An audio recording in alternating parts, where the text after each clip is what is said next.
Let me know if you can see me and hear me. Hi Trip Trip, lovely to see you. I need to open this on here. Hope you're all doing well.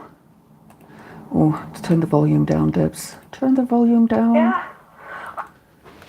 Echo, echo, echo. Give me some thumbs up just to let me know that everything's okay and that you can all hear and see me.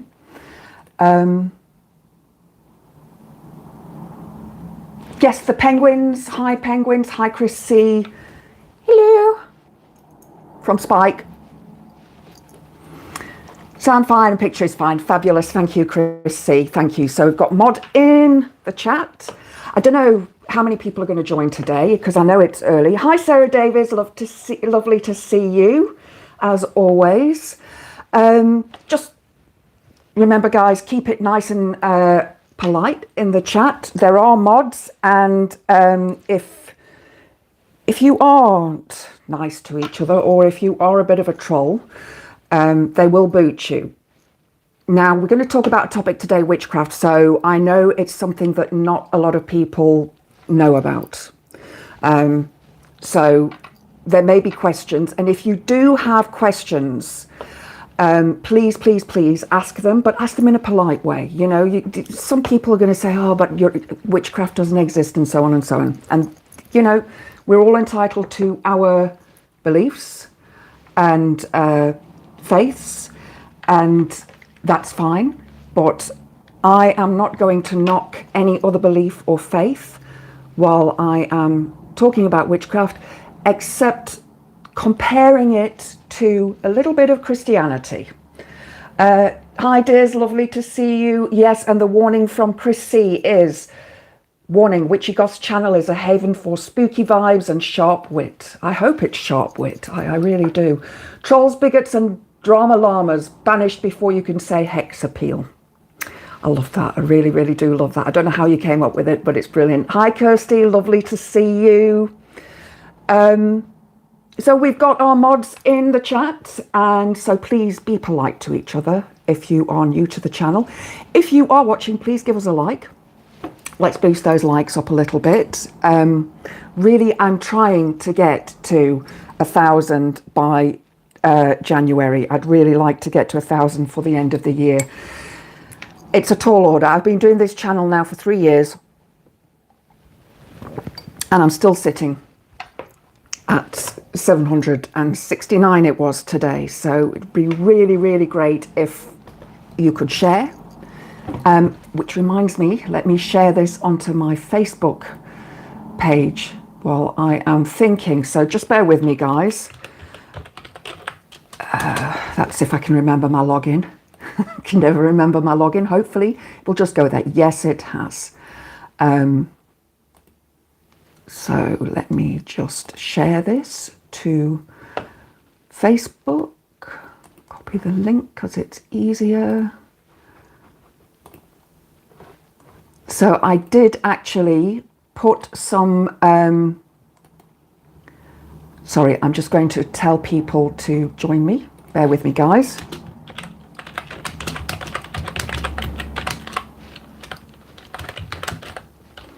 Sorry, fingers all over the place today.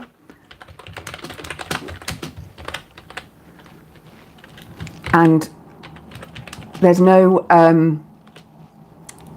you know, chat prompts when I type on this. So I have to type the full thing out.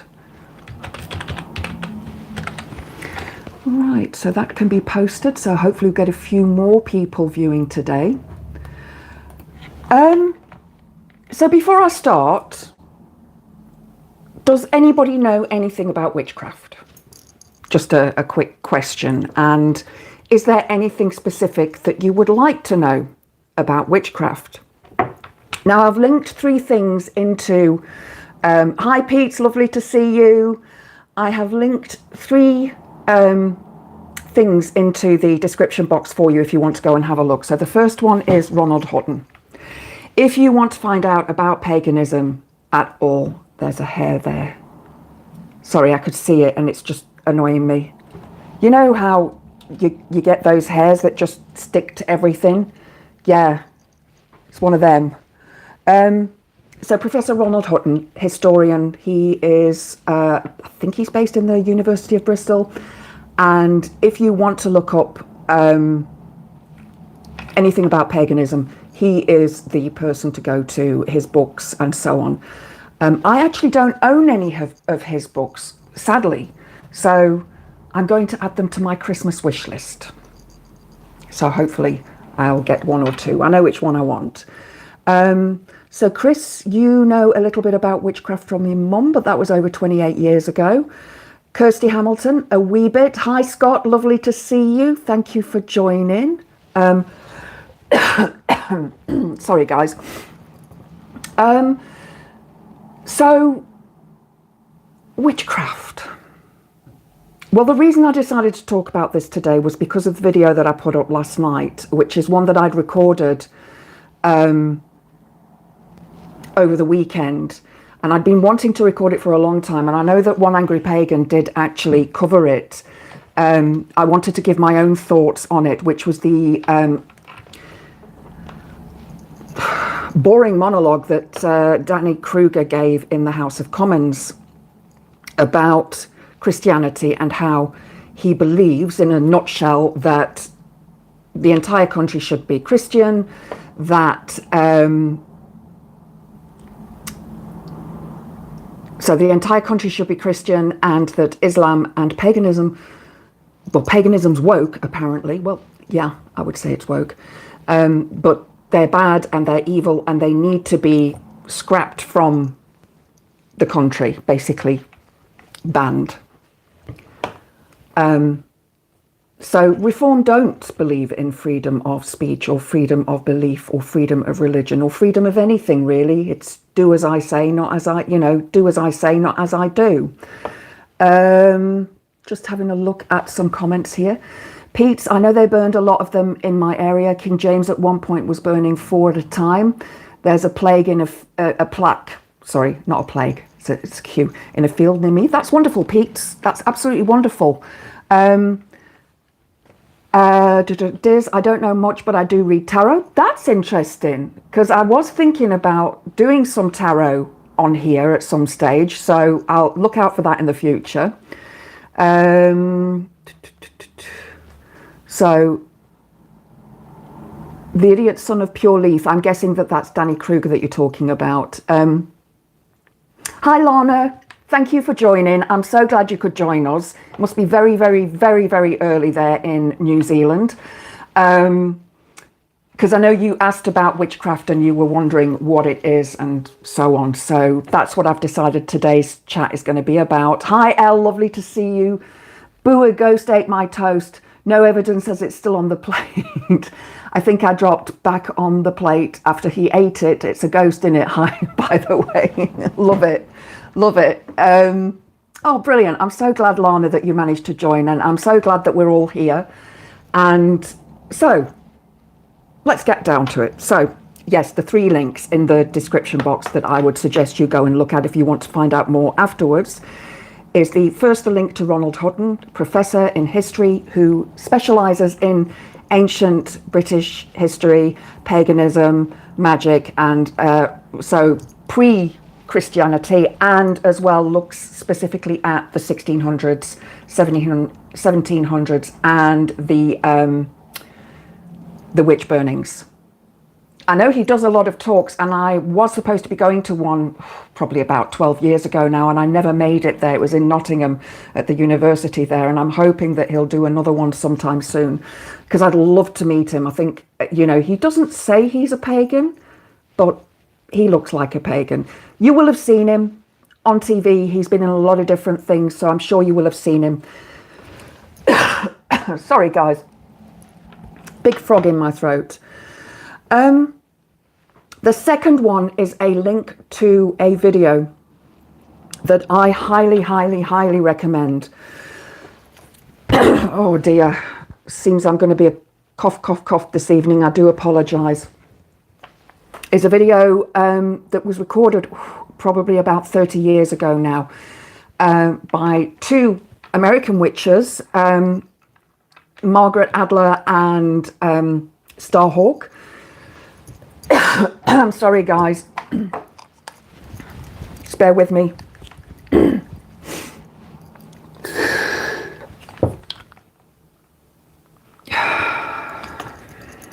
This is typical. Okay, we should be okay now. So apologies for that. And it is a video, it really goes into the history of witchcraft and the Burning Times, and it's called The Burning Times. The video is actually called The Burning Times. It's really, really good, very basic, tells you about sort of how modern paganism came about, neo-paganism as it's also called, and, you know, looks at where paganism comes from, where it stems from originally, pre-Christianity, and possibly where it's going today. The third link, and I can't remember what the third link was now. Hang on, let me have a look. Go to the description. Sorry, guys. Oh, yeah, the third link is to a seax witch, or it's actually pronounced sex witch, called Raymond Buckland. It's from 1989, so it is quite old, but it is very, very good. He actually wrote, I've got it on the bookshelf, Complete Book of Witchcraft, and it's in the Seax Wicca format. So it's a little bit sort of, you know, rigid in that you have to do this, that, and the next thing.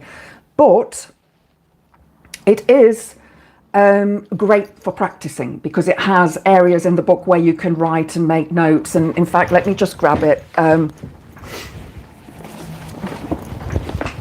As you can see, it's been well used over the years, but it actually has notes in it that you can write in. It has bits on tarot readings, it has bits on the Sabbats, it has bits on meditations, dreams, symbols, and so on. It's got loads of stuff in it that really, you know, it's an old book. Let's have a look at the edition. When was it? An old ritual in here. This is what happens, is all my witchcraft stuff gets shoved all over the place. I got this in March 2006. I've written on it in the inside. Bear with me. I know it's got red wine spilt on it as well somewhere. So the original second edition was 2005. So I bought this just after the second edition. First edition, I think the first edition was 1986. So it was obviously updated in 2005. Witchcraft, the word witch, stems from the word wit, which means knowledge, to know. Wicca, which is a sort of, let's say it's a drop down of witchcraft. It was created by Gerald Gardner back in the 50s to sort of bring neo-paganism into modern era. Now, I did start off being a Wiccan, and then I moved to being a witch. Just felt more natural to me. So there's slight differences between Wicca and witchcraft. Basically, Wiccans class themselves as witches of light, white witches, good witches. They follow a specific tenet, which is you do what you will and you harm none.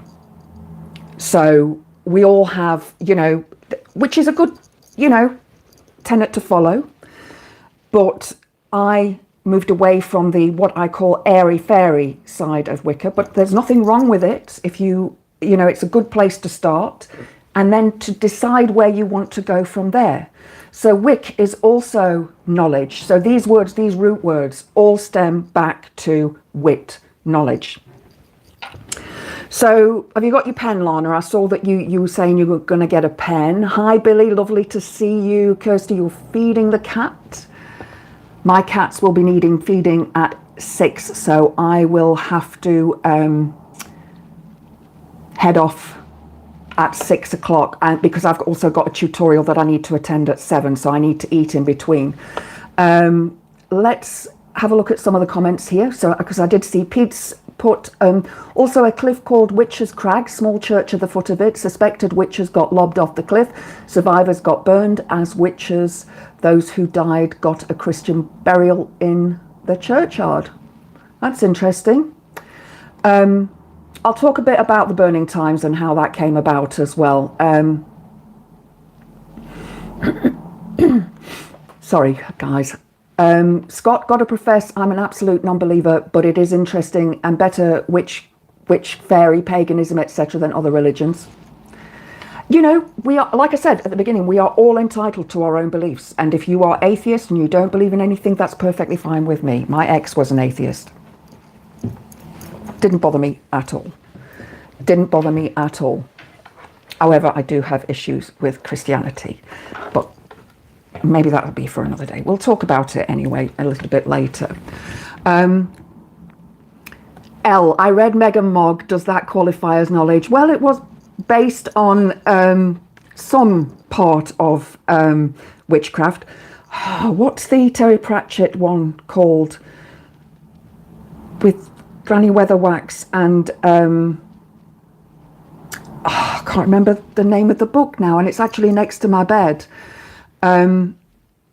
Probably more accurate than HP and the Chamber of Farts. South Park reference in there too. Yeah, there's a lot in those movies and those books that are based on fact, but also the, you know, Expelliarmus and Patronus spells and all of that, you know, that's all a little bit sort of over the top and made up as per. So, yeah. So some of you know a bit about witchcraft, some of you not. Christy, am I right in thinking you have white witches, grey witches, brown witches, etc., or have I got that confused with something else? No, we do. You can be whatever colour witch you want to be. I am a grey witch. So generally speaking, it is a white witch would be a good witch. A black witch would be a bad witch who casts hexes and so on, who would have no problem in casting a love spell for somebody in a way that would change the mind of the person who they were trying to get them to fall, you know, to fall in love with them. I'm a grey witch. I have my feet in both worlds, but there is also what we call, here's another one, another good book to read is Anne Murrah. She's also really, really good. Green witch. Okay, so this becomes a more of a nature spirit kind of witchcraft. So it's utilizing nature, utilizing what we have in nature, and how that ties into the craft, because it does tie in to the craft. I'm going to have to resort my bookshelf after this. So they're all, you know, if somebody wants to class themselves as a brown witch, they can, you know, a purple witch. Each colour represents a specific part of magic. I'm not going to go into that today because there's just so much to cover in what witchcraft actually is, the history of it, and sort of how it's come into modern day. And I only have an hour. I am going to be doing a series of videos on this because it's something that I've been wanting to do for a long time, and a very, very good friend of mine, a beautiful, beautiful goddess sister who taught me so, so much, and I miss her so, so much. Absolutely just amazing teacher to have. Has been asking me why I'm talking about politics and why am I not talking about witchcraft. And yeah, I need to step back into that witch's hat, that conical witch's hat. Billy, you are late. Do you have a note? Yeah, do you have a note from your mum to say why you're late? No hall pass for you today. Let's see, have I missed any other?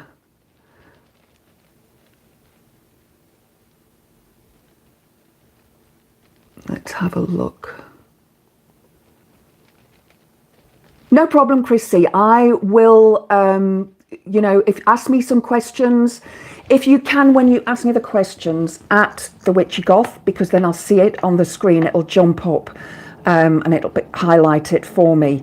And I will try to answer your questions as we go along, if I don't get too distracted.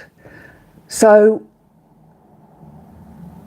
witchcraft. Come back to witchcraft, Debs.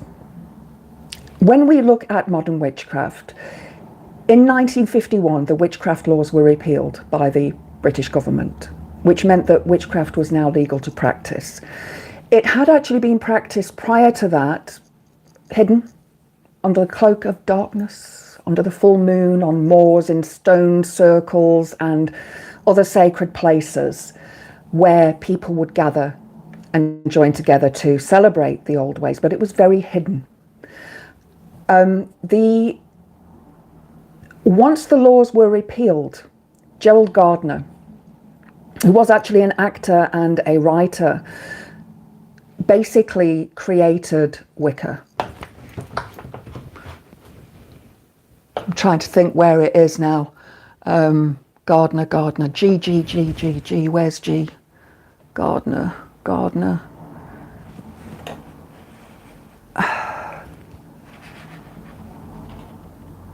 I think I lent my Gardner book to somebody. It's vanished, or I've got it somewhere else in the house. Sorry, guys. Sorry for the line in the back of my hair. It's from when I had it tied up earlier today.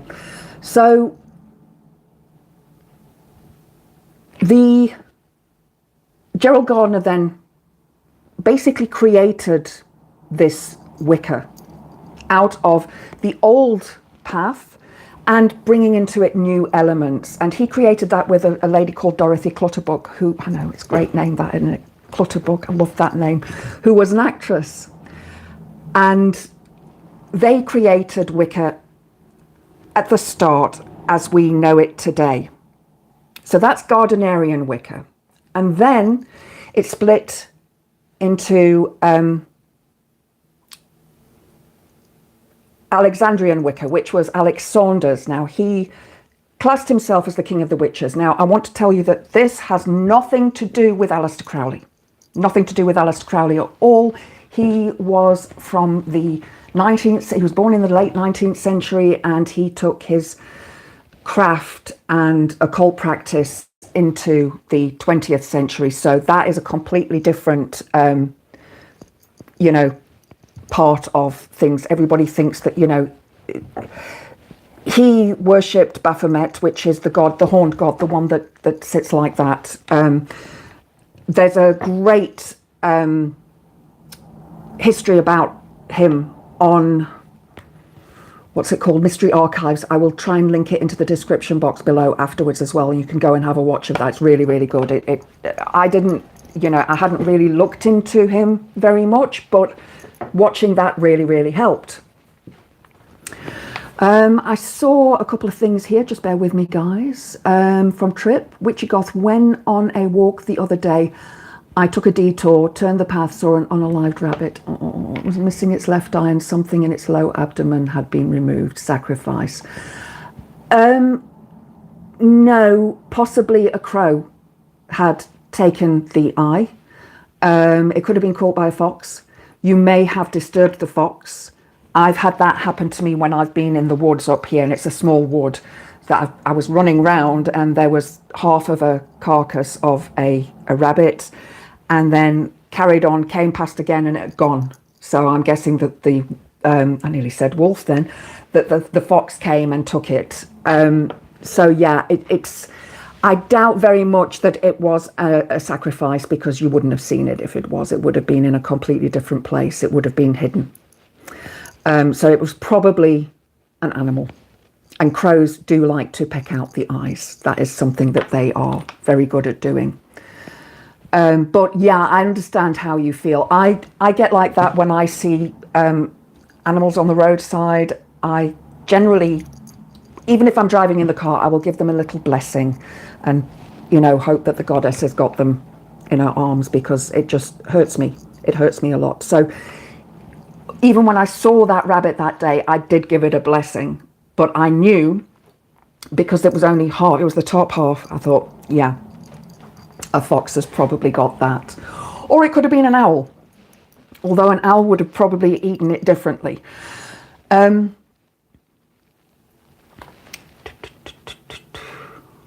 have a look. Crowley was high as a kite most of the time. He actually was, Diz. Yes, he was. He did take quite a few drugs. Eyes and organs in the abdomen are normally the first to be removed following the death of an animal. Yeah, because they're the tastiest. They are the tastiest. The heart, the liver, the kidneys. They'll leave the stomach, though. Most animals, the cats won't eat the stomach. If it goes like a greeny colour, they leave the stomachs of the mice. Sorry, it's such a disgusting topic, this, isn't it? Eyes are the nearest to jelly beans for crows. I love crows and ravens too. Here is my raven necklace. I actually, oh no, it's on my altar. I have a raven skull on my altar, but I do have a little rabbit skull here, just for anybody who may be interested. I didn't unalive the rabbit. The rabbit skull was found when I was out. I think it was on the Yorkshire moors at some stage. But yeah, little rabbit skull. It's got little teeth inside. I've actually got quite a few bits of bones and skulls and things around. So I hope I haven't scared anybody now. Sorry if I have. That's awful. Nice one, nice one. Three on a live deer. Oh, that's people driving too fast. Zeppelin, you said Jimmy Page bought Crowley's house on the banks of the Loch Ness. I didn't know that.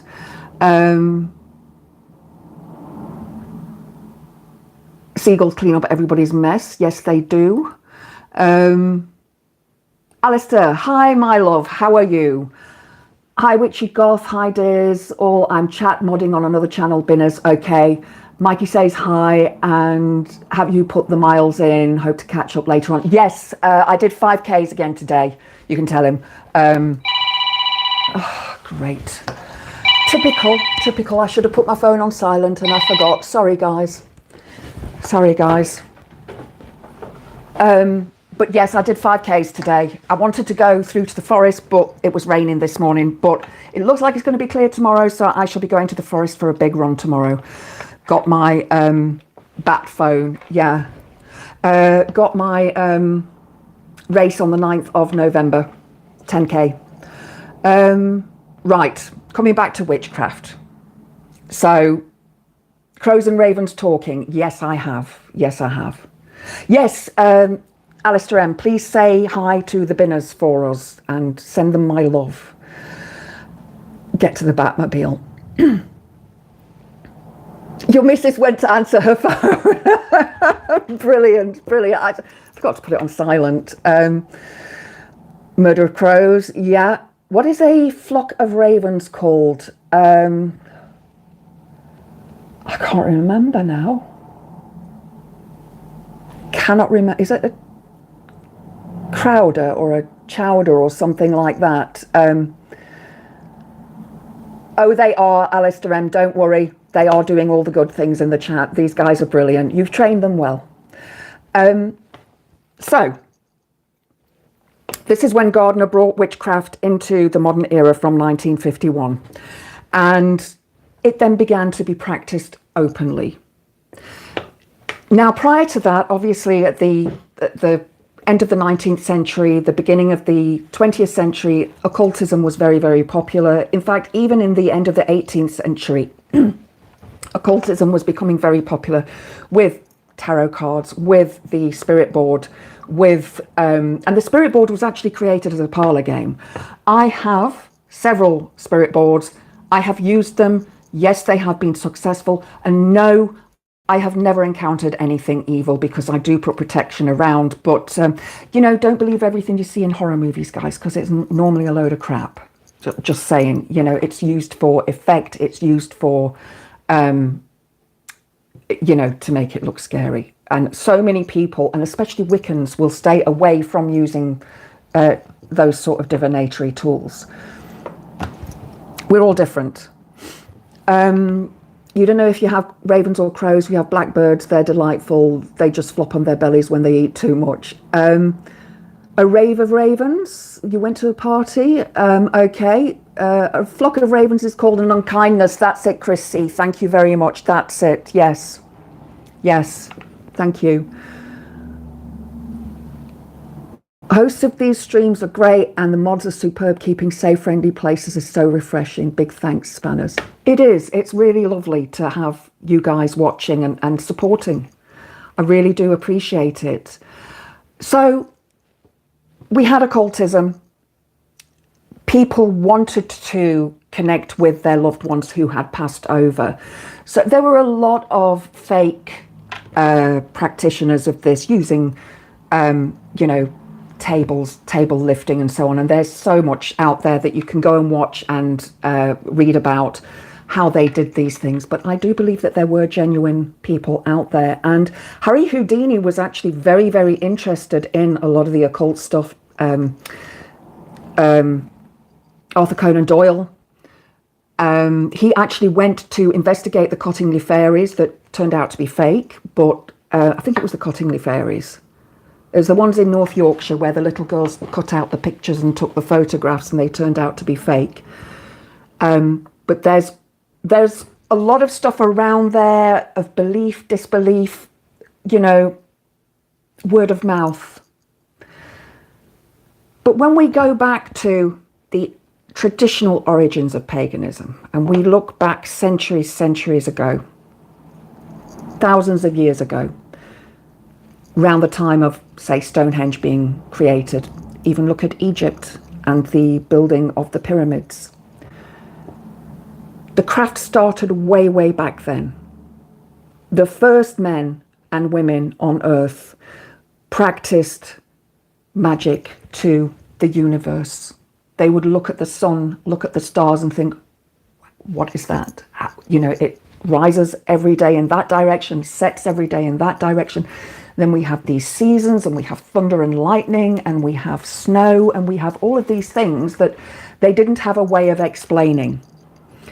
But one thing that was very, very prominent was that women were revered because women bled for 7 days out of a month and gave birth to children.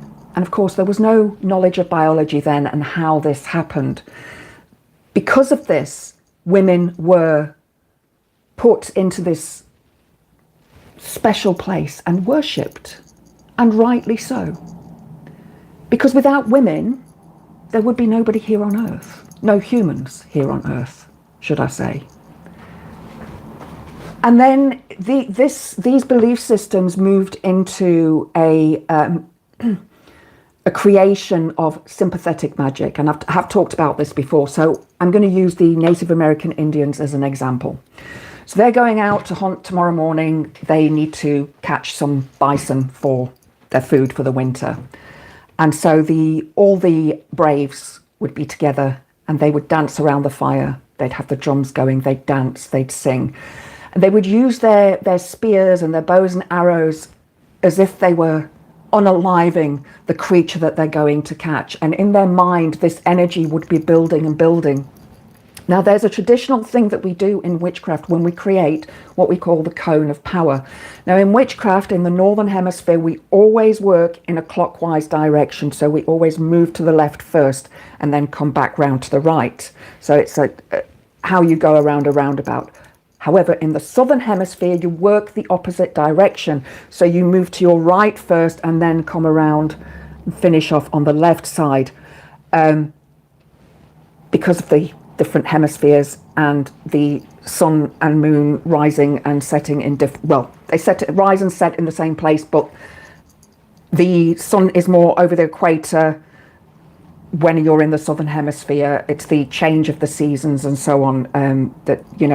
At the moment, the northern hemisphere is further away from the sun than the southern hemisphere. So as we move through into winter, so the southern hemisphere is closer to the sun at the moment as the earth is tipped on its axis slightly. And people, these Indian braves would then go out and hunt the next day, and hopefully from this sympathetic magic that they have created, they would come back with some food for the tribe. And in each tribe, there was an oracle, a shaman, an old wise woman or an old wise man. It didn't have to be a woman. It could be a man as well. In South Africa, they're called sangomas. They are seers. They are able to see things that people wouldn't normally see or understand. And these people generally went and lived away from the village, or were the medicine men or woman, or were the wise crone in the outer edge of the village. Now, you don't have to believe in third sight at all. I do. I've seen things, I've conversed with things, I have worked with that energy. I do tarot readings, I read crystal ball, I read, and I know that I'm 100% accurate. There was I used to do readings on Facebook, and I used to have different media in front of me and say, right, what do you want? People would leave a, message. I'd be doing it live. And I'll never forget one day, a friend of mine who I knew, but didn't live in that area anymore, she wanted me to do a crystal ball reading, and I just saw a kitchen sink. And I said, look, I'm seeing a kitchen sink. I don't know what this means, but I'm getting this kitchen sink. And this is all I could see. She messaged me later on. Her son had moved into her mother's old house, and there was a problem with the kitchen sink. And no, this is not something I'd seen on Facebook or anything like that. She actually messaged me privately to tell me, because, I didn't know. Didn't know what this image was for or what it was about. And it's not something that I see actually in the crystal ball. It's in here. It appears in here. So this seer, this wise woman, she would be able to read the weather, and she would know when the cold weather was coming. She would know when to plant the crops. She would know when to harvest the crops. She would understand these things. And these things had probably been passed down to her from her mother or the mother's mother, but these were things that person had this knowledge that nobody else had. They were generally the midwife as well, and the woman or man that the tribe went to for help with healing, for, if somebody broke a leg. The wise woman, I'm going to use wise woman as the term, okay, so it's just going to make it easier for me, would then know how to, splint the leg, help it heal. In fact, I can't remember which anthropologist it was now. I can't remember her name. But she was asked, how did you know when humanity became humanity? When they started caring for each other? And she said that she had found somebody who had a broken leg, and the leg had healed. That meant that somebody had been with that person to help them heal, because they would have been unalived. If they hadn't been, they would have, died in some situation of starvation, or, an animal or something would have got them, because there was, no weapons that they would have been able to use. They wouldn't have been able to protect themselves. So when Christianity decided to come into the UK, into Europe, it was the Romans that actually brought it in. Not as Danny Kruger, oh my God, the stuff that he said was so inaccurate, so inaccurate. Go and watch my video that I released yesterday. I put, that I've commented on that. It's a long video, I know, I'm sorry, but I had to respond to so much of what he said. When Christianity was brought over here from Rome, and actually Christianity, first place Christianity began was in Armenia. The first area that the goddess cultures came from was Sumeria. So you're looking at that sort of Middle Eastern, North African area. The Sumerian goddesses and gods, Inanna, for example, she is the goddess of light. She's the star goddess. She's called Isis in Egyptian, the Egyptian pantheon. And she has many different names in the other pantheons, but all of those goddesses have the same sort of energy, the same brightness about them. And I'll go into goddesses and gods on another day, because there's just so much about them and all the different pantheons. But when Christianity was being dragged into Europe by the Romans, those who had crucified Christ and called him whatever they called him, a heretic, they then decided to convert everybody. And one of the ways that they tried to convert people from paganism into Christianity was by taking the pagan Sabbats and creating Christian celebration days around them. So I'm going to use Yule as an example. So Yule falls on the 21st of December, generally 20th, 21st, 22nd, depending on, it's all to do with where the sun is rising at the specific time. It's the shortest day. So I can't work it out myself. I have a look online and trust that the people online have got the Met Office and that has got it right. So they will tell you, right, this is the shortest day. So that sunrise, when that sun comes up, we now know that this is the shortest day, but tomorrow the day will be slightly longer, just like a second or two longer. So this goes on. So Yule was seen as the birth of the god, the bright shining one. In the ancient Roman belief, his name was Lucifer. But he was the bright god. And he is born on that date, and he is a child, and he grows up, and at Beltane he then copulates with the goddess, and they bless the land with the seed. That's going into further into the Sabbats. But so they created Christmas, 25th of December. Why they chose that date, I do not know. Ancient texts and documentation tells us that Christ wasn't born then. I've just seen now, Chris, that you put Jesus was born in the summer months, not in the winter months. He would have been, if where he was born around the equator, whether it's summer or winter or, it would have been bright sunshine. So, but yeah, none of Christ's teachings are in the Bible, are they? None of the Gnostic Gospels are in the Bible. The Bible was written by a bunch of men, and then it was rewritten by another bunch of men, and rewritten by another bunch of men. The Bible is patriarchal. That's it. That's what it is. It has no... It basically forces women down. It portrays women as slaves. And that is where, through Christianity, women were then feared. Because of this knowledge that they had, women were feared. So they converted the pagans. The word heathen is actually somebody from the heath. The word pagan is somebody who does not believe in Christianity. Pagani, I think, is the Latin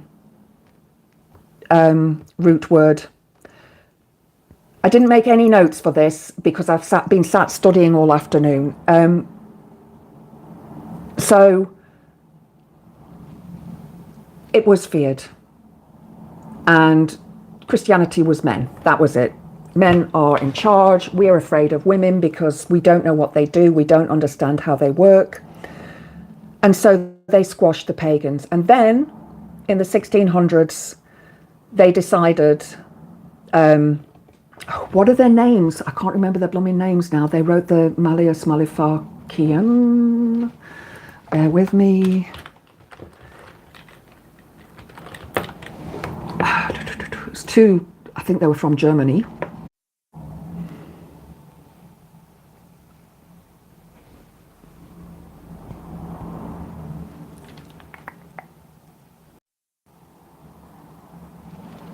Oh my God.